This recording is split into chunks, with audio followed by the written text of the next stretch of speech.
तो यहाँ पर हमको क्या देखना है, यहाँ पर देखना है शेषफल प्रमेय। अगर देखो हम शेषफल प्रमेय की बात करें, दो प्रमेय है हमारे पास, 9th कक्षा में पढ़ते हैं, शेषफल प्रमेय और गुणनखंड प्रमेय। लेकिन जब हम 10th में भी जाएंगे या आगे के क्लासों में भी जाएंगे तो हो सकता है कहीं ना कहीं हमको 10th में तो जरूरत है ही, आगे भी हमको हो सकता है कहीं ना कहीं जरूरत पड़े। तो आओ समझते हैं कि शेषफल प्रमेय क्या होता है, फिर उसके बाद समझते हैं कि गुणनखंड प्रमेय क्या होता है। तो हमारे पास जो है ना एक बहुपद है, देखो कौन सा बहुपद, दो घात वाला एक बहुपद है 3x² + 6x - 18, और दूसरा है हमारे पास एक और बहुपद है, मान लो gx, ये g(x) बराबर हमारे पास एक बहुपद है x - 3। समझ में आ गया, दो बहुपद है, हमको क्या करना है, p(x) में g(x) से भाग देना है। तो सबसे पहले भाग दे लेते हैं, ये हो गया 3x² + 6x - 18, देन भाग देना है हमको x - 3 से, इस वाले से भाग देना है। कितना बार में लगा देंगे, ये लगा देंगे 3x टाइम्स में, तो ये हो जाएगा 3x² और ये होगा 3 तिहाई -9x, नीचे में चिन्ह बदलेंगे, माइनस होगा प्लस होगा, ये 3x से 3x² कैंसिल हो जाएगा। देन हमारे पास क्या बच रहा है, 15x और माइनस का 18, कितना बार में लगाएंगे, प्लस में 15, तो ये हो जाएगा 15x और 15 तिहाई माइनस का 45, ये माइनस ये प्लस, ये 9th कक्षा में तुमने पढ़ा होगा। तो यहाँ पर कितना बचेगा, 15 में से 8 7 और 3 में से 1 2, तो यहाँ पर शेष तुम्हारा कितना बच रहा है, शेष बच रहा है 27। यानी कि अगर हम 3x² + 6x - 18 में x - 3 से भाग दे तो शेष कितना बच रहा है, 27 बच रहा है।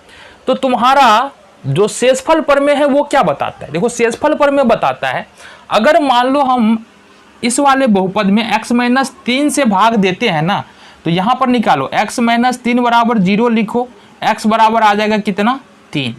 अब अगर ये 3 उठा करके इस बहुपद में x के स्थान पर रख दे तो जो वैल्यू आएगा वो शेष के बराबर होगा, या शेष निकल जाएगा हमारा। देखो कैसे, यहाँ पर निकालना है p(3) बराबर में 3x² है, मतलब 3 × x², 3 × x के जगह पर 3 रखना है, मतलब 3 का स्क्वायर, प्लस 6 और x के जगह पर 3 रखना है 3 और माइनस 18।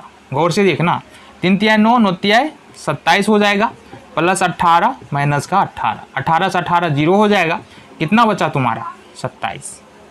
बातें समझ में आ गई।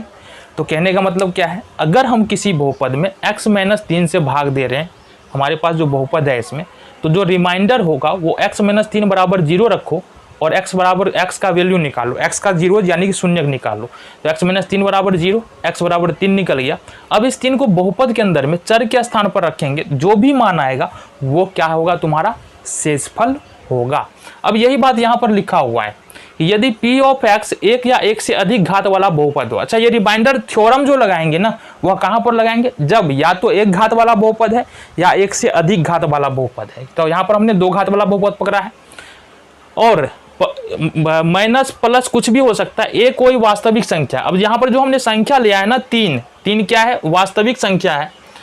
तो इस स्थिति में p(x) को x - a से भाग देने पर शेषफल p ± a होगा।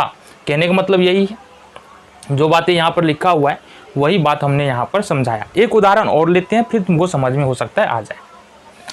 कहने का मतलब क्या है, एक दूसरा बहुपद लेते हैं हम, p(x) बराबर में x² - 7x + 10, ये एक बहुपद है।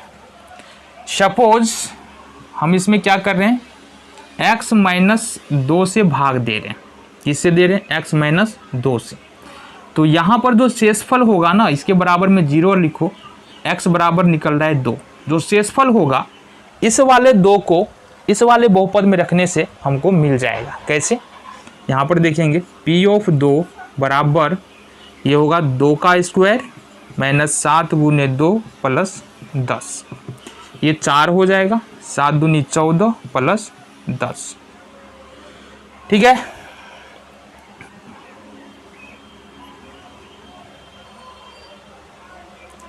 ये हो गया हमारा, चलो जी। तो 10 और 4 कितना होगा, 14 - 14। तो इस स्थिति में हमको शेषफल कितना आना चाहिए, 0 आना चाहिए। यदि x² - 7x + 10 में x - 2 से भाग दे दे तो शेषफल कितना आएगा, 0 आएगा। चाहो तो तुम भाग दे के भी चेक कर सकते हो, या चेक कर ही लेते हैं ना शेषफल 0 आता है कि नहीं। x² - 7x और +10, थोड़ा सा कैलकुलेशन लगेगा, x माइनस किससे भाग देना है, x माइनस 2 से। कितना बार में लगाएंगे, x बार में, तो ये होगा एक्स स्क्वायर और माइनस का 2x माइनस प्लस, ये माइनस 5x हो जाएगा प्लस 10 हो जाएगा।